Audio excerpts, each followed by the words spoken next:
Hello, everybody. Welcome back to the Astrology Hub podcast. My name is Laura. I am an astrologer, head of operations here at Astrology Hub, and your host for today's show.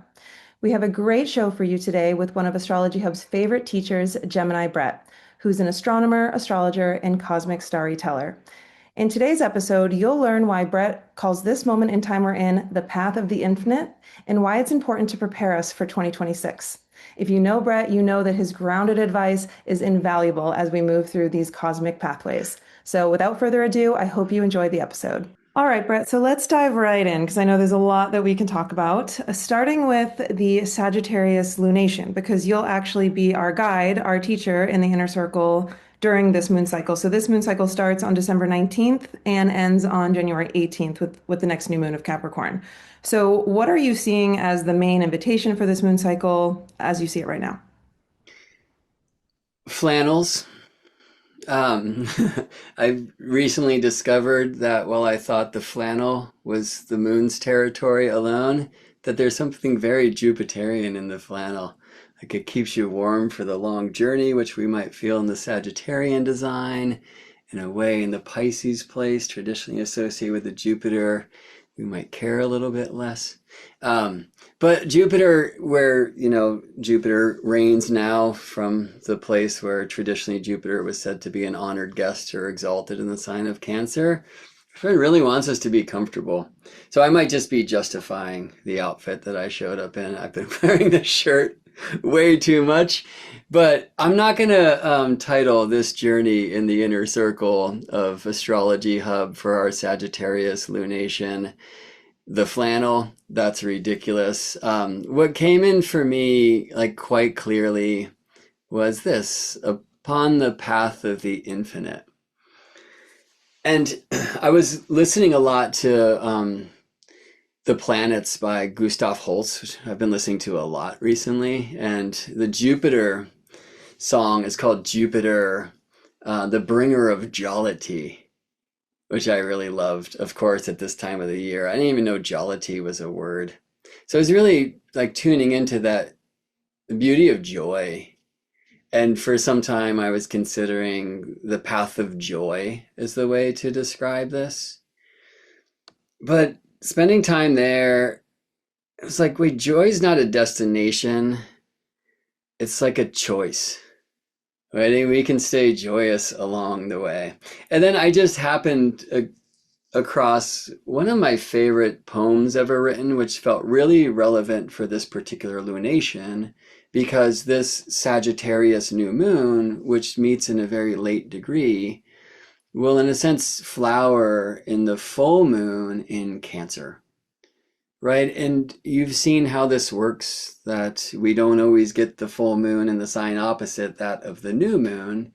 You either get that or you get the moon that follows the sign that opposes the sign that hosts the new moon, right? And that's the case here. So Sagittarius in Cancer. So I'm really spending some time there. So anyway, the poem is On Children by Khalil Gibran from The Prophet, which just moves me to tears every time. And that's going to be featured in this lunation journey as well. It's something I encourage people to tune into, to read and really be with. And if you're a parent like I am now, I encourage you to read it not only through the eyes of being a parent, which can be challenging, but also through the eyes of being a child, which might bring some relief to you. Because there's the first line is, your children are not your children.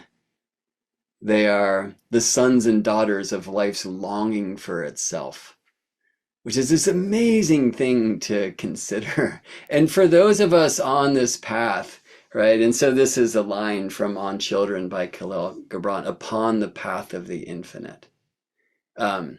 And for those of us who have been called as mystics, as seekers, like so much of this is in the kind of Jupiterian and the Sagittarian way, we tend to go on our own course that seems very different than the course that was presented to us as the way you're supposed to go, right? I mean, most mystics will share a common experience of feeling, at least at a time, as outsider, right? And so Sagittarius inspires this quest, and That can be a very challenging thing, and it's interesting to see in a sense that that call of the Sagittarius new moon, the response is a Cancer full moon, right? And those two signs, Sagittarius and Cancer, said to be quincunx or said to be inconjunct, according to the ancients. They are blind to one another, right? And if you just think about taking the quest, which is a Sagittarius journey, you have to leave home,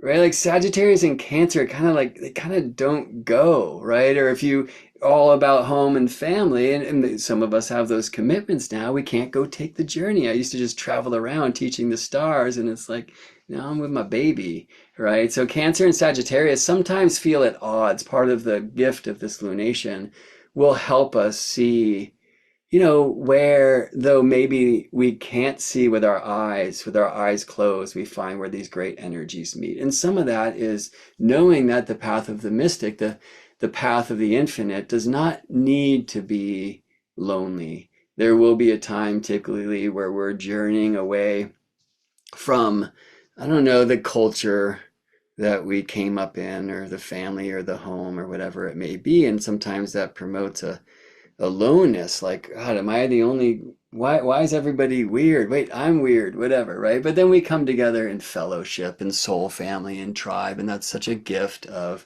Astrology Hub and the inner circle. We really get to connect with other mystics upon the path of the infinite, right? So you'll see here this image of the road leading to galactic center. Now, this new moon is the worst time to try to see the center of the Milky Way with your eyes, because one of the amazing things about the Sagittarius new moon, coming soon to a theater called You, is that it is conjunct the galactic center. This place, let me rewind, of just great mystery, right? The Milky Way band, it's believed that at its heart, the sun of our sun, that which our own star and all the stars of the Milky Way are themselves orbiting, right? That there is this supermassive black hole, right? This place of great mystery and just billions of stars. It's like so much concentration. If you ever get away from the bright city lights, and especially on the other side of the year, when the sun is not in the serpent's mouth, I'll speak a little bit more about that, but on the other side, and so galactic center rises at sunset and is on high in the middle of the night, you just know that the river of stars, the Milky Way band, is just the most magical, mystical, kind of fuzzy, amazing thing. And like Sagittarius, which I always express as the smoke that rises from the fire, travels far and wide, takes its own path to the infinite. There's something about this in the Milky Way band. And when you get to know this place of the heavens that many, of course, saw as just this mystical gateway for the Maya, as the entrance to Chipolba Bay, to the underworld. It's so magical, right? That it does show this place where the serpent that embraces us, right, bites its own tail, the Ouroboros. And so this new moon will be right there at the galactic core.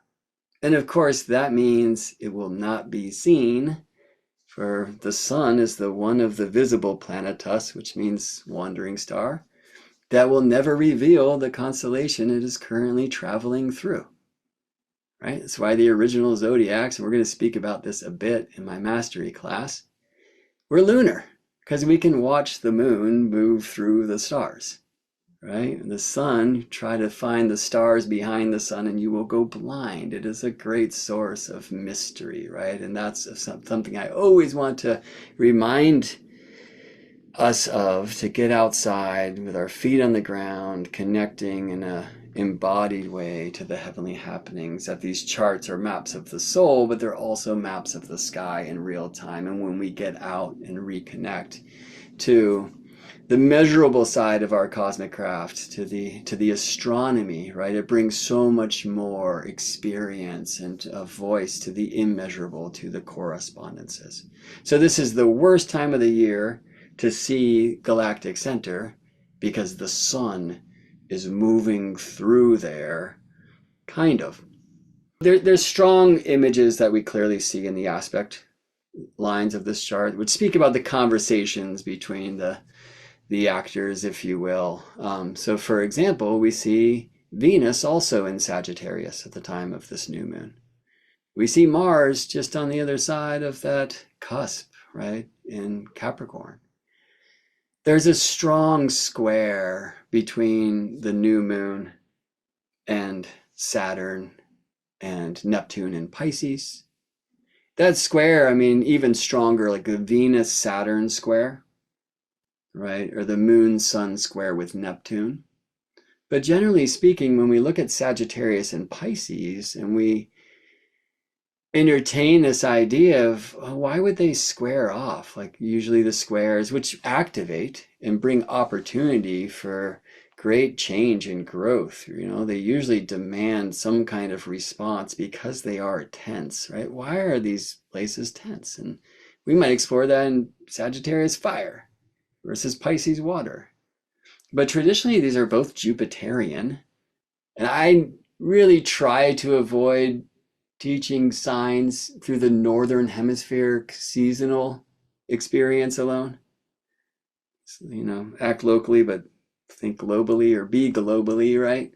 But if we do consider it from that regard, it's interesting to know that Sagittarius, like, it's before the cold months, Saturn signs, when the sun travels through Capricorn and Aquarius. And then Pisces is, here comes the sun and you made it through. So there's something about coming out of the winter cave and you survived and these beautiful things. Sagittarius on the way in, there's something about like the fire, like stay warm, maybe even align with whatever will see you through, chant a psalm, whatever it is for you, And Jupiter may be giving us some encouragement that it's okay to journey. You'll be guided, have some faith. But I think in these squares, we really get to look at that word. Is faith something that you were told to believe? And then you're never going to seek because you already know, but you don't, right? You know what you've been told. So I often like to say seeking is not believing, and that sometimes can speak to the strength of this square between Sagittarius and Pisces that's so clearly activated at the time of this new moon. And I'll be diving deep there in the inner circle transmission and bringing some soul work assignments that'll help us look at our beliefs and even breaking out of some of the limitations of our beliefs or the beliefs that we just took on faith, right? But I hesitate to use that word there because for me, it's like when you do have the journey and you have this experience and you're initiated in the cave, to use the language of some traditions, and you find the elixir there, right? When you come back, you have this thing that you can't show because it can't be seen, but it is known.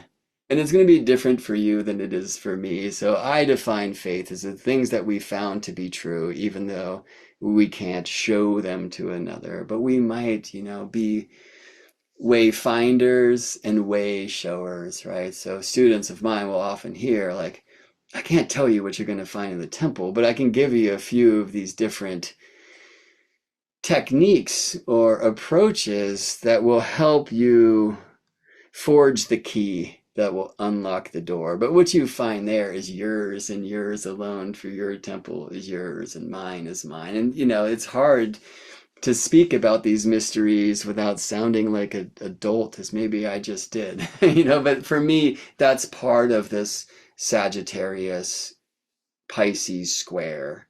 And when we consider those signs as Jupiterian, look at Jupiter here in Cancer.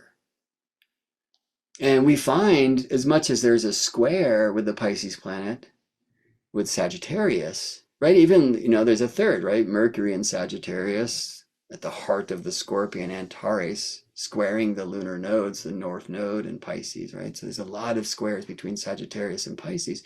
But then we also find these trines. I always address charts musically.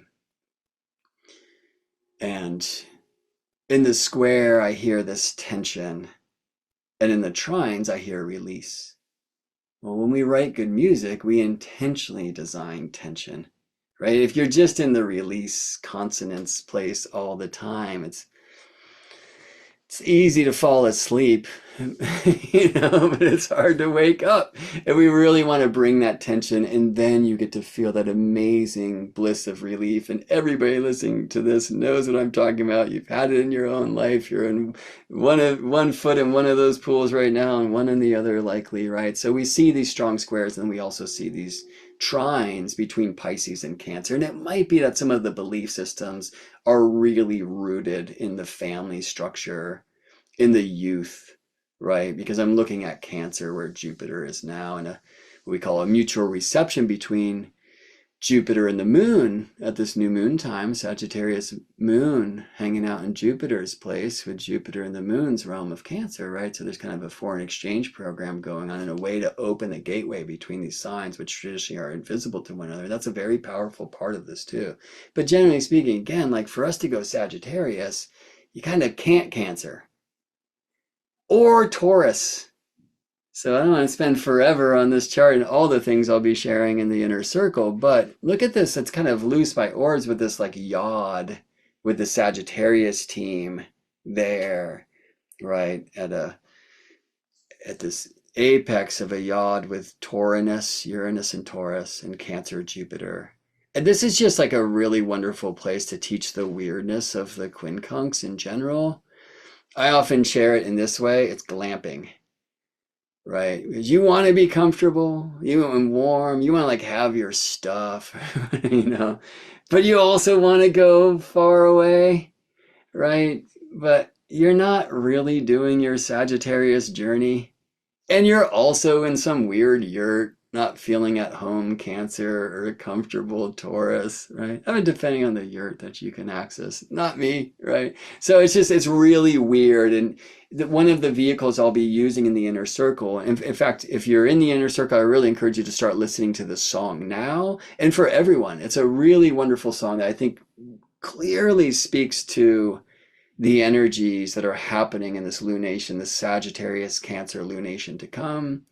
And it's a song from the Rings of Power, the Lord of the Rings kind of prequel series that have been shown on Prime Video in recent years. Whether you like them or not, I love the song. My wonderful partner, Scorpiana, does not, and she's heard way too much of it lately because I found it's a really good vehicle for me in my intention to open my ears and voice right now, too. But the song is called This Wandering Day. And again, it's from the Rings of Power. It's beautiful. One of them, it's for me, it's such a wonderful lyric, which is, I trade all I've known for the unknown ahead. And says, call to me, lands far away, for I must now wander, this wandering day. And it speaks interesting kind of about Cancer because there's this whole like nomadic tribe of folk who are journeying from one place to the next place they need to go. So I really feel its energy in this chart. And there's so much in it, including that yod. There's a lyric that's no rest nor comfort, no comfort but song. And there's a little bit of that in this Sagittarius galactic centered full moon, right at this apex of this yod. All right.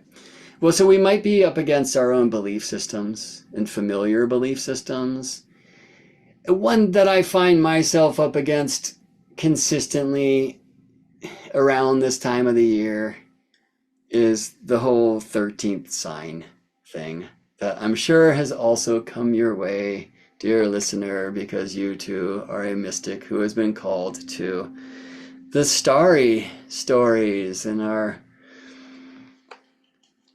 celestial science. All right, so this brings me to the mastery class that I'll be offering during this Sagittarius lunation in the inner circle, which is going to be amazing. And it's also about being on path.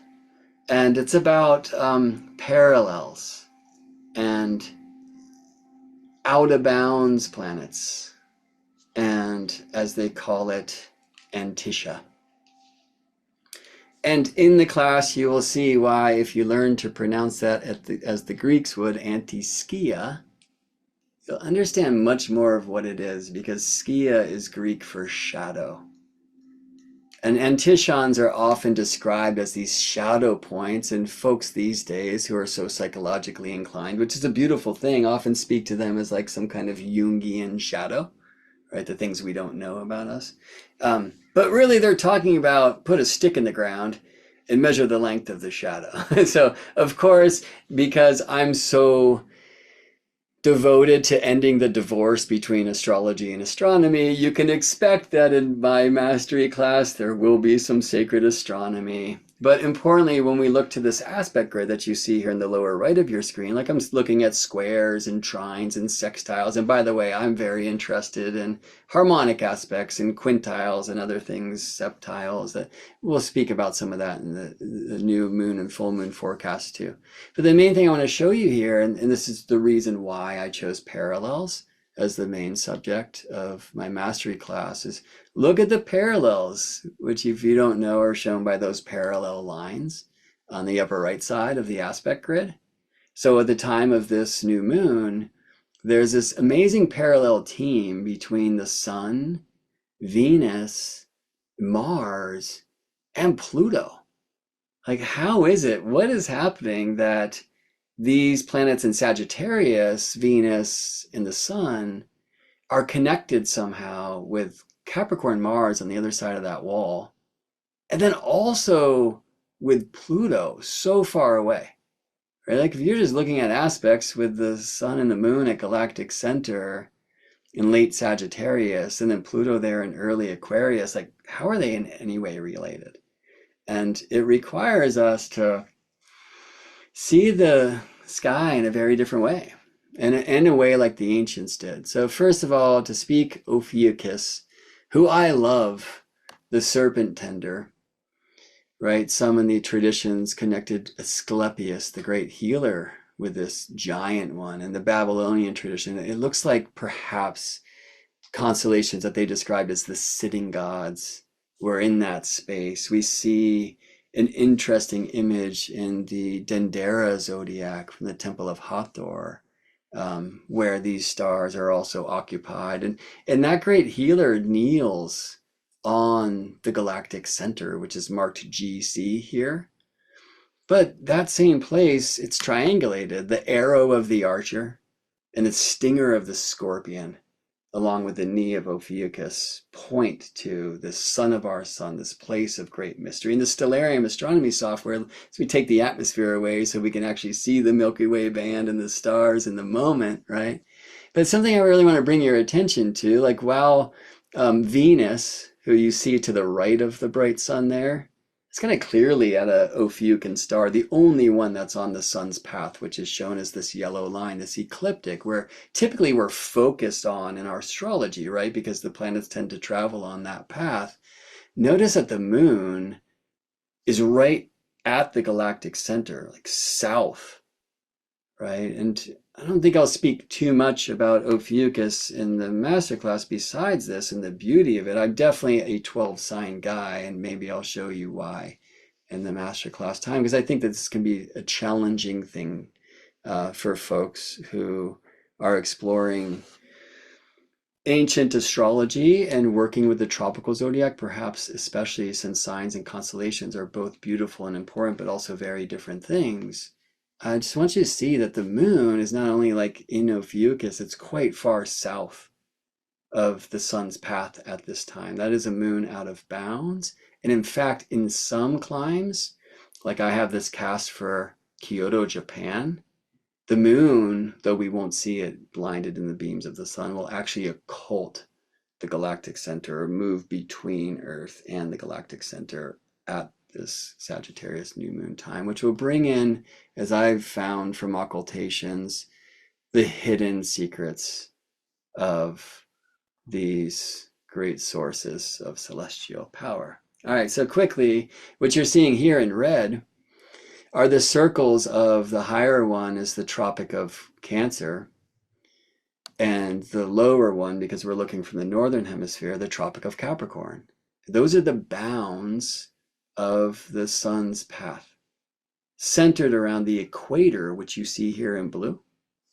So this moon, and I'll highlight the moon's path on this day, is well out of bounds, rising further south than the sun ever can, setting further south than the sun ever can, literally exploring places. How Sagittarius is this, that the sun can't even dream to go. In the southern hemisphere, that means that moon will culminate at an altitude lower than the sun ever can. And in the southern hemisphere, it's going to be a very, very, very high moon, like the one that I'm experiencing right now with the moon on the other side in Cancer, and we will with the full moon in Cancer. We're in a time where the moon is going most out of bounds every month.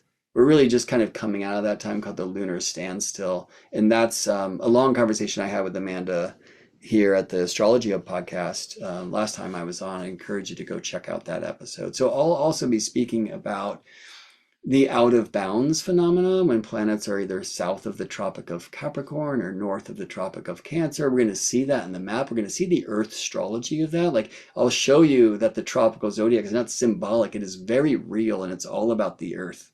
And when we're exploring parallels, which Antisha is part of, and out of bounds planets, it's all about this equatorial plane. And by the way, this is as old as it gets.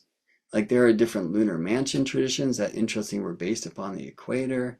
And back in the Babylonian tradition, like, high stuff was seen as different than low stuff, or the stuff in between the two.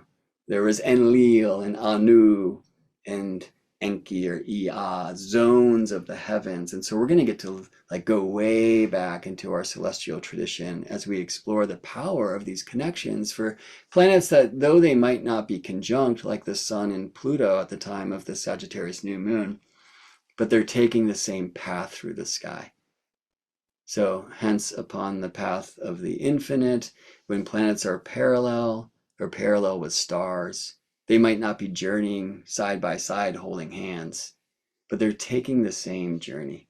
And perhaps if there's a destination, when we can get there, we can compare notes of what happened along the way. All right, so finally, just an image of the Sagittarius New Moon, which is so close to the galactic center. And between the galactic center and the galactic cross, I'll share more about what that is in our inner circle gathering around the new moon transmission. And then check out the full moon. It's at the degree, or very next to the degree, of the brightest star in our sky, Sirius. But you'll learn to see, and this is the importance of that we learn in the equatorial plane when we learn about parallels and declination, that though that moon is quote unquote conjunct Sirius, it's also 40 degrees away. So I'm just going to present that as a mystery for us to explore. While we're here, just see that that Cancer full moon is opposite the sun, of course, but that the sun has planets to embrace on either side. A really amazing thing happens every 6.5 years, which is that Mercury and Mars meet behind the sun in the hidden places far from Earth. So this alignment looks like Moon, Earth, Sun, Venus, Mars. And there's something so powerful in that connection that I'm so excited to explore with you and unfold and experience with you and talk story with you and hear your tales when we connect around that in the inner circle upon the path of the infinite. Yeah, so if you're an Inner Circle member, this is just a glimpse of what we'll be exploring with Brett. We'll go into deep detail and you'll get this mastery class on the actual new moon on December 19th. And if you'd like to join us for this, the Inner Circle doors are always open. As long as you join before Brett's month is over, you'll get access to that class. So Come on Brett, in. This yeah. one, hopefully you just saw, is going to be extra amazing. There are so many powerful alignments during this cycle, and we're going to get to open to a whole other approach or realm to the celestial. That's not new. It's not like we now can do the math, and so check out these parallels, and it must be like a conjuncture. So this goes way, way, way, way back, like before the zodiac. And Wow. if you get outside and you just experience the sky, you'll know that like a really, really high moon does a different thing to your heart and soul than one that's low. They're both amazing. You know what I'm saying? So starting to understand that, which is we don't get to see that on the zodiac wheel. It's just a wheel, right? Mhm. So we're going to make this thing way more three-dimensional. And of course, even though cold for we northern hemisphere folks, I'll be encouraging you to get outside and have an embodied experience of it all. I did want to mention something that you said earlier. I have a question because it's something that I've been personally contemplating actually through organizing the inner circle. Every so often we get these years, right, where the full moon is not the opposite sign of the new moon sign. Yeah. And it's not like this doesn't just happen one month and then it goes back, right? It happens a succession of months in a row, typically. And Mhm. so I contemplate this from like a symbolic perspective, like what does this mean, right? When the sister signs are supposed to kind of balance each other out, so they say. So when that balance isn't there, is it like a year of recalibration or something along those lines? Like how do you see that like larger symbolism of that? Yeah, it's a beautiful question, and my answer will be easier to hear if you, like Laura, have noticed these things before. And if you just track where, like, even start with just the new moons this year to next year, right? So if we have a new moon at 28 Sagittarius this year, next year we will have a new moon at 17 Sagittarius. In the following year at 6 Sagittarius. Because what you will see, and this is a general rule, and of course, with all things astronomy, they don't obey these specific degrees because orbits are not circles, they are ellipses. But generally, you can subtract 11 degrees from new moon this year to find the degree that will host the new moon the following year. Right now, when that gets back to 6 Sagittarius, where's the next one? 25 Scorpio. So these new moons, they're not just like moving through signs, they're moving all the way around the zodiac. There's a really beautiful connection of 33 and 32 and other things I'm not going to get into right now. But there's this amazing precession because, while some people will tell you there's 13 moon cycles a year, no, it's 12 and a third, 12.37. As far as the lunations, the phases of the moon go. And so it's tricky because there's 12 lunations in 354 days. And that's about 11 days shy of the solar year, right? Hence that regression or precession or retrogradation of 11 degrees per year, right? And this is the challenge for those of us who want to have time cycles aligned through a calendar that does its months with the moons, right? So the Hebrew calendar, which came through the Babylonian, the Akkadian, or the Chinese solar-lunar calendar, which likes to have new month at new moon time, you have to play some interesting games of leap months because after a year, you're off by 11 days, and after two, 22. After 3 years, you're off by 33, so leap month, but your leap month is either going to be 29 or 30 days because to keep the pace of new moon to new moon, which is like 29 and a half days, we alternate between 30 and 29, right? So it's a lot to see. But importantly, what you'll see is there's this precession of the new moons, right? And so if we have a new moon in an early degree of a sign, like in a couple years in 2027, if I did my math right, we'll have a new moon at 6 degrees Sagittarius. By the way, I can't say that without going to look. So I'm doing that right now. But yeah, new moon that year will be at 540 Sagittarius, right? So 11s, magic of 11s. Now, if you have a new moon at like 6 degrees Sag, well, the full moon's like 15 days later. Okay, 14 and a half, 14 and 3/4 days later, right? So, and the sun moves about a degree per day, right? So if there's a new moon at 6 degrees, the full moon is going to be about 15 degrees later on the opposite side, right? So like 21 degrees, right? And that's the case when you have your new moons, generally speaking, in the first half of a sign. then the full moon that follows will be in the sign opposite. And you get that polarity pairing, if you will, right? So a really wonderful adventure that's endless and amazing is to consider, for example, what is the one thing that Aries and Libra are the two sides of? Or what is the one thing that Taurus and Scorpio are the two sides of? Just as hot and cold are the two sides of a thing called temperature. And by the way, infinite answers for all 6 of the poles. And if you ask the question, like, what is the one thing that Gemini and Sagittarius are the two sides of, you're going to be led to different answers than you will be if you ask that same question in retrograde. What is the one thing that Sagittarius and Gemini are the two sides of? It's magical. Enjoy. That's a lifetime's quest right there. And trust what comes in for you, okay? But there is something about those polarity pairs that do, as you were saying, Laura, like offer balance. It seems to make sense in the call and response, right? Of like the new moon and the full moon. But what happens when we're crossing the gap? Now, on one level, it means the new moon is in the last half of a sign.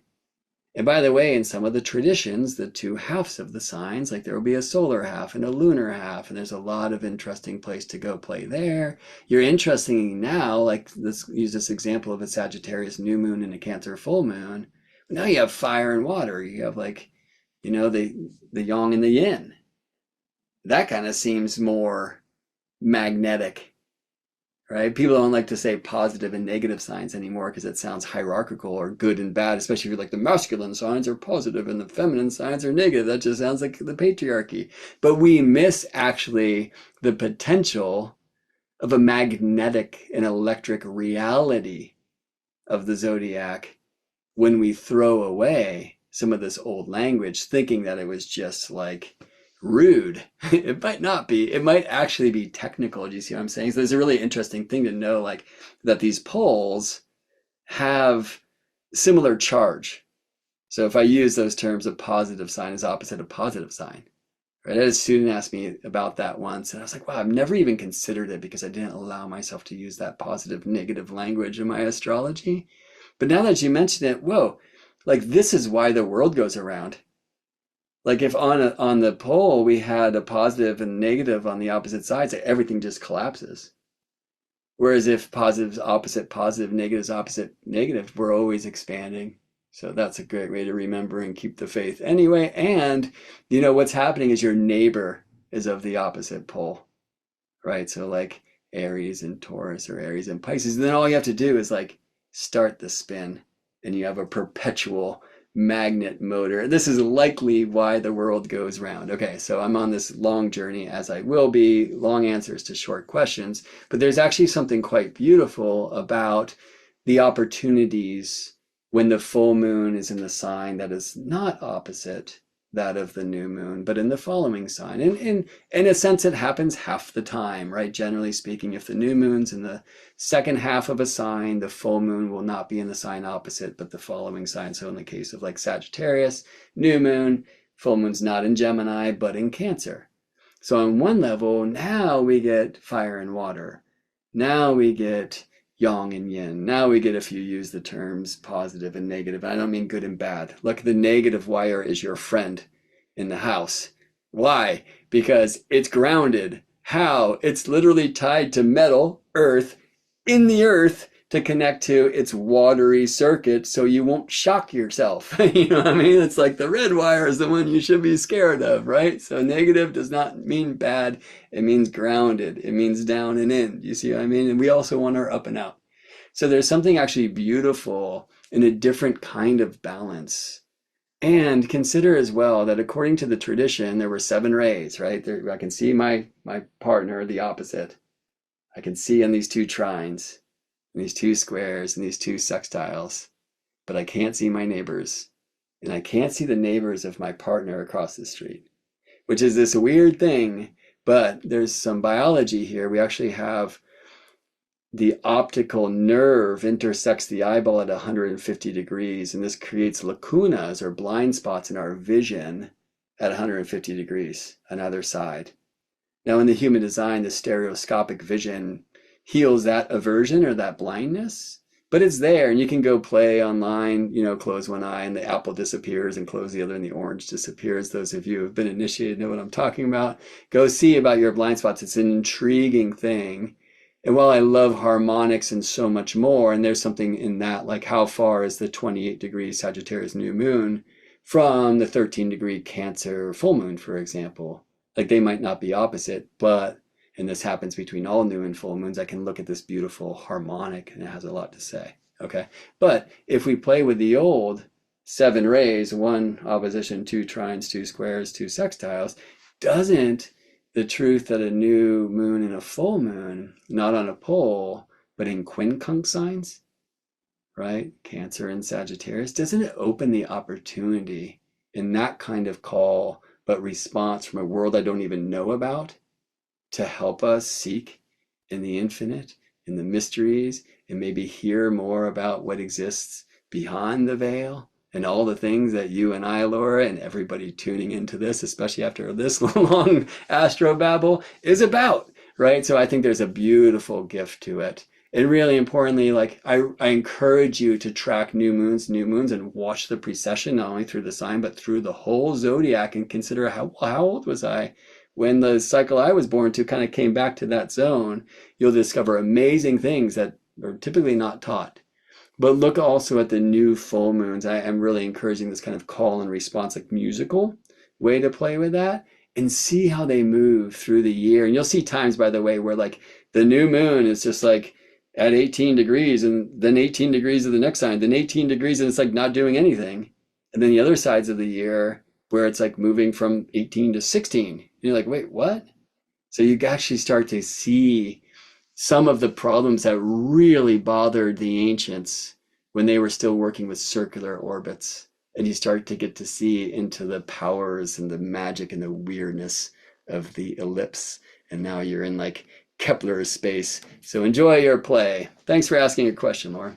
I knew you were the right person to ask that question to. I got so much more than I could ever hope for. So thank you, Brett. I'm so excited to have you back in the inner circle. If you're an inner circle member with us, you're in for a treat. I think this is the 4th time you've taught with us now in the inner circle, 5th time maybe. I think it's the fifth. Yeah, so you're a pro. We're in for a treat. I'm super excited to have you back. So if you want to join us, the doors are open. Feel free, astrologyhub.com/inner circle. And Brett, we're also looking forward to having you on the forecast panel. That's going to be a really big one. And we're making it a big 2-day event this year for our 10 years. So excited to have you as well. Okay, Brett, I have a couple questions.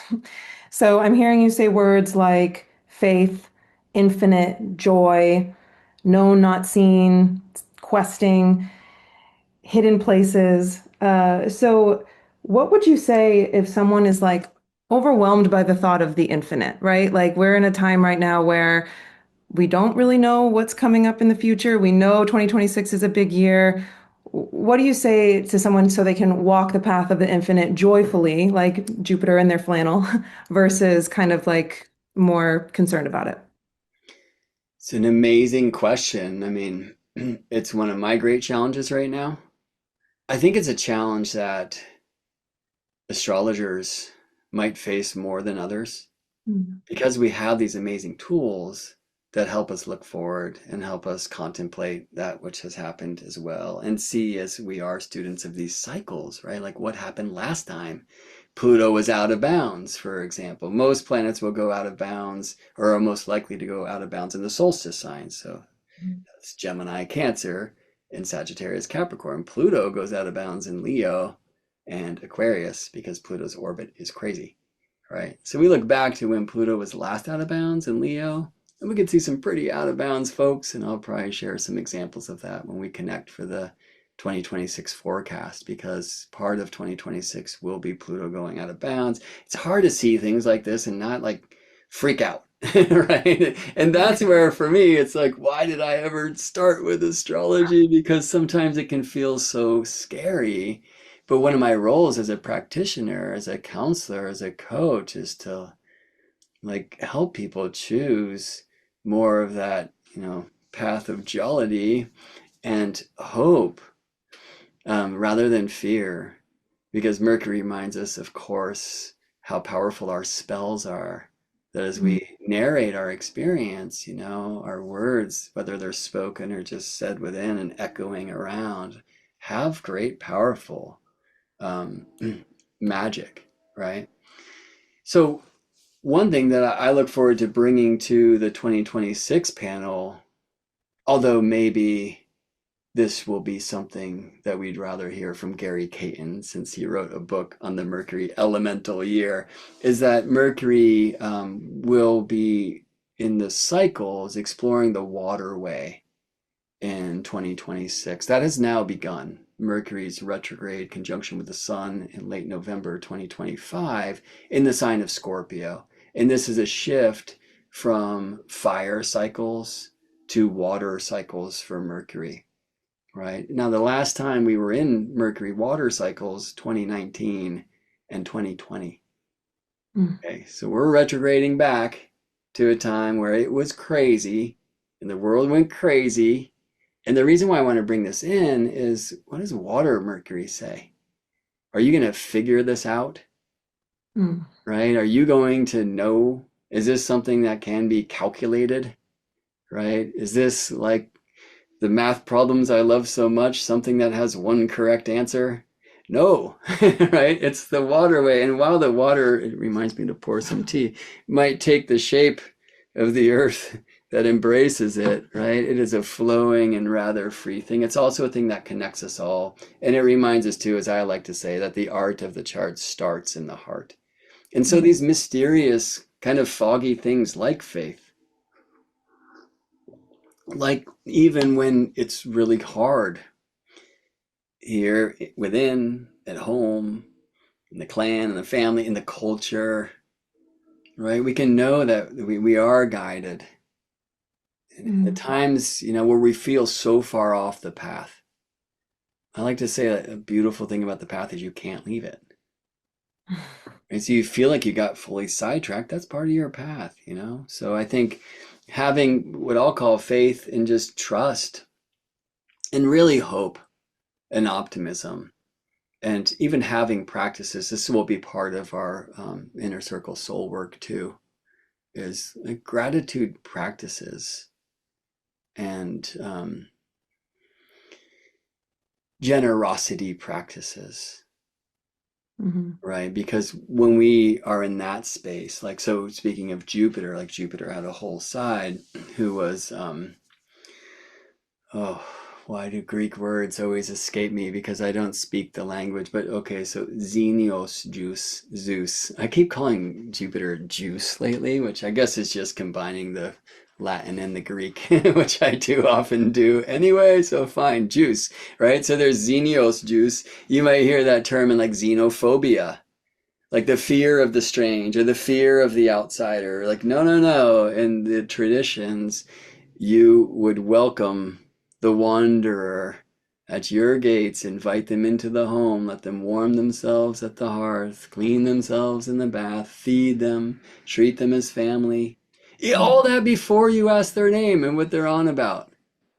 And Mhm. these days it's hard to trust. Well, it was that way back then too, right? But finding that generosity, that hospitality, that warmth, and seeing that Jupiter's about this, and I love that Jupiter's in Cancer at this time and will cohabit with the Cancer moon who arrives there in this particular cycle. And that's a significant theme for next year. So my hope is that if we do, through remembering the power of gratitude, of generosity, of hospitality, while like staying safe. There's a bunch of songs I'm excited to share in that regard. Like that's kind of where jolliness lives too. At the solstice ceremonies, we often give gifts to people in the family or like really close in the clan, but how can we offer that generosity like outside of us, and even just practicing gratitude and remembering the amazing things. Like I'm so lucky to have a roof and warmth and Mm. food, and times are tough for me right now, but like I'm okay.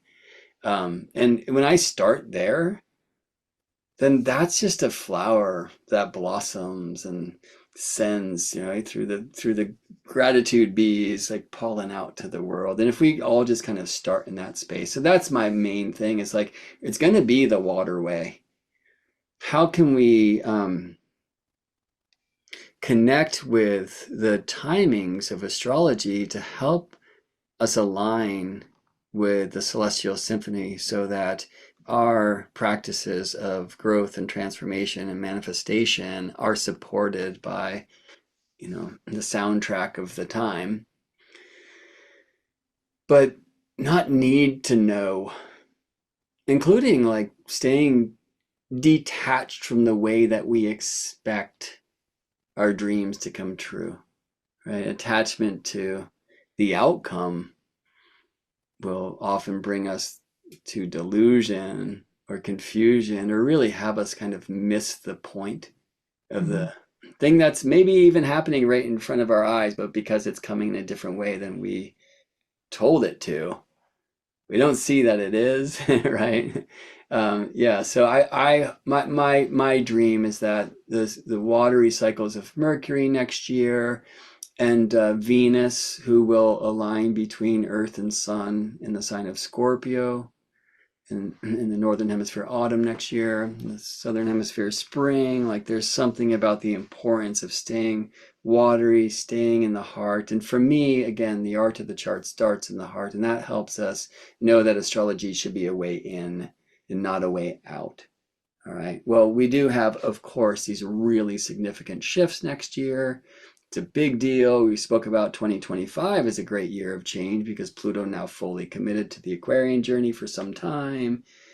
Uranus across the wall into Gemini, right? Neptune, Saturn, all at the same time. Mercury and Venus in 2025 from Pisces into Aries, but then they, hit reverse and backed it on up.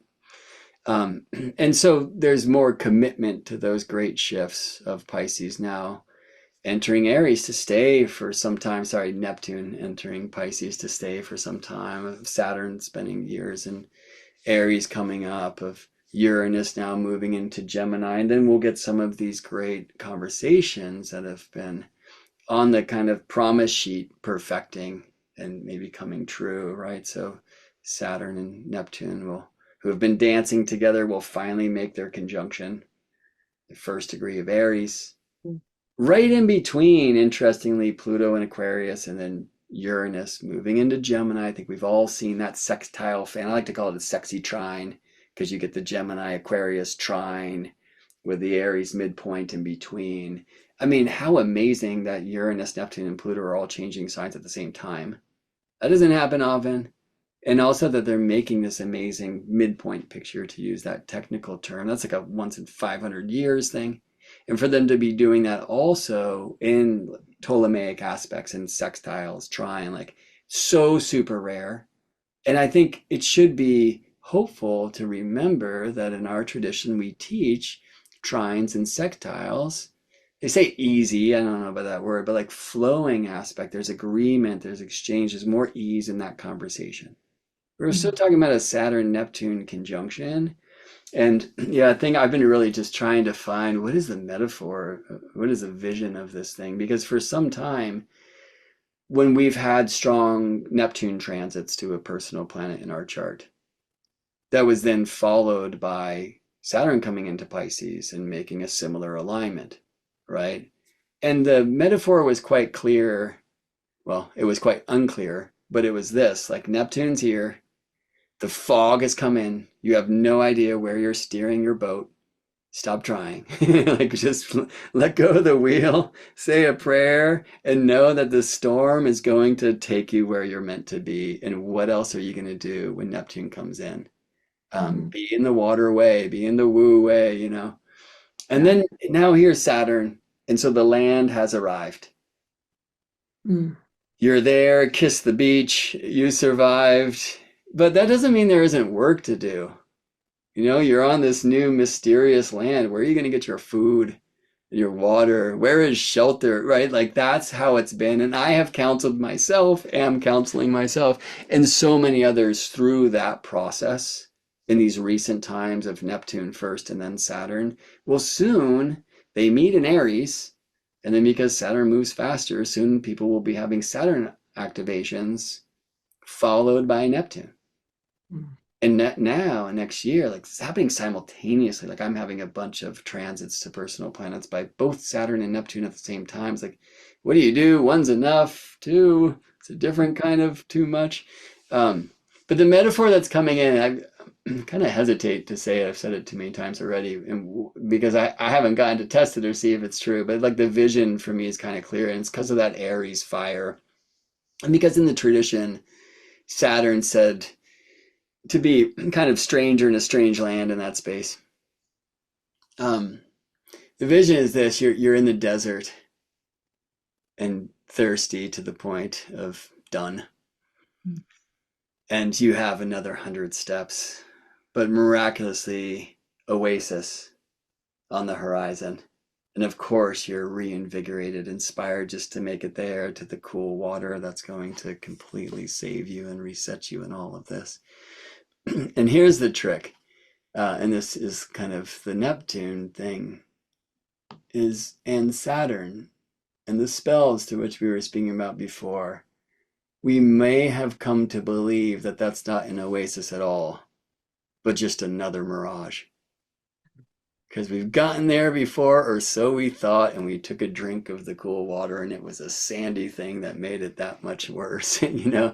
And I think that people have gotten so wise that they'll just walk along, not even trying to drink the water because they believe the oasis is a mirage. No, not this time. This time it is an oasis. And like what the mirage is this rule that you've created for yourself that says, that's not water. Maybe I don't deserve the water. It never works that way. The world is too hard. Just turn on the TV or look around, But so these are all like kind of statements of faith. And they might feel like tests, but that all promotes more stress. I think the answer always, and we'll be reminded of this in interesting ways in 2026, and hopefully always, is just lead with love, and it's going to be okay. I love that. You can't go wrong with love, in my experience. You absolutely can't. So, and we will get Brett's full insights on 2026 at our 2026 forecast panel. This is the 10th year that we are doing this panel. And so this year it's a 2-day event happening on January 20th and 21st. It is a give as you wish donation-based event. So if you can give nothing, $1, $5, anything, you're welcome here. So you can, we'll put the link below so you can join if you haven't reserved your seat already. Gemini Brett will be joined with other amazing astrologers like Gary Caton, Penny Thornton, Adam Ellenboss, and others.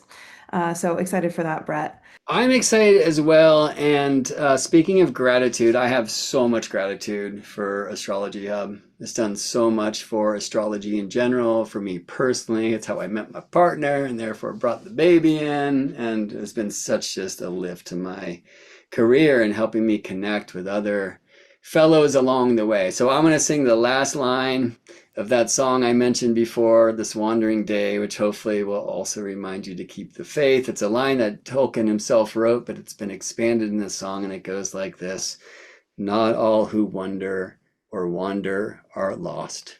Mm-hmm. And that's especially true when the generosity of people we meet along the way just resonates, because we see a twinkle in their eye that helps us know that they too are strange. You're not alone, friends. Yes, the permission is powerful. All right, Brett. Well, thank you so much for being here with us on this podcast. Thank you all for watching. Thank you for being curious, interested, and being part of this community. And as always, for making astrology a part of your life. We'll see you on the next episode.